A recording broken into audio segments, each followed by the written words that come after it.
नमस्कार, आप सभी का स्वागत है ललित अपराध लाइव न्यूज चैनल में। मैं मिनी गंगोत्री आपको ले चलती हूँ देश से जुड़ी ऐसी तमाम खबरों की ओर।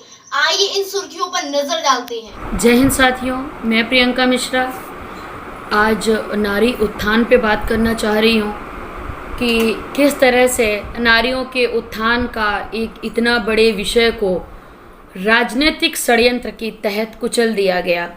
हमेशा नारियों के विकास, उनकी शिक्षा और उनके अधिकार की बात सभी राजनीतिक दलों ने की आज़ादी के बाद से, लेकिन सच तो यह है कि धरातल पर कभी उन्होंने कुछ भी नहीं किया महिलाओं के लिए, नारियों के लिए। सिर्फ वोट बैंक बनाया गया। आज तक कानून में है कि हमें समानता का अधिकार और विशेषाधिकार, लेकिन कभी किसी सरकारों ने हमें समानता का अधिकार और विशेष अधिकार नहीं दिया। चाहे वो शिक्षा हो, चाहे वो स्वास्थ्य हो और चाहे वो नौकरी हो। स्वास्थ्य विभागों में भी महिलाओं की भागीदारी बराबर नहीं है।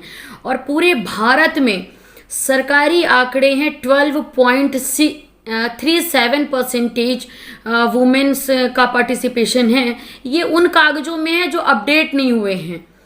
अगर अभी अपडेट होंगे तो मुझे लगता है कहीं और कम ना निकल जाएं। तो ये तभी संभव है जब हम महिलाएं अपने अधिकारों को जानकर, सोचकर, समझकर अपने अधिकारों की अब मांग करेंगे सरकार से। और हमारी एक ही मांग है, अब आरक्षण नहीं, समानता का अधिकार चाहिए।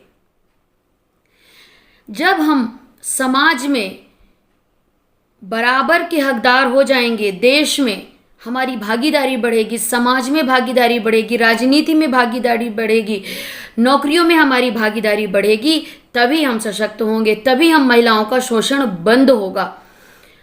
भारत में महिलाओं का शोषण इसलिए नहीं हुआ कि पुरुष करना चाहता था, शोषण इसलिए हुआ क्योंकि हमने अपने अधिकारों के लिए कभी मांगा ही नहीं।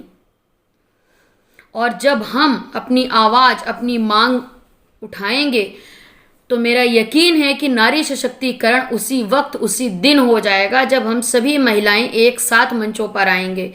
तो मेरा आप सब महिलाओं से, बहनों से, बेटियों से, माताओं से हाथ जोड़ करके निवेदन है कि महिलाओं के अधिकार के लिए अब हमें एक मंच पे आना है। आप आइए, आपका स्वागत है।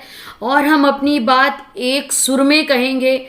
और हमको अब समानता का अधिकार चाहिए, समाज में, देश में बराबर की भागीदारी चाहिए। मैं अपनी बातों को यहीं पर ख़त्म करती हूँ। फिर नए दिन आपसे फिर एक बार मिलूँगी।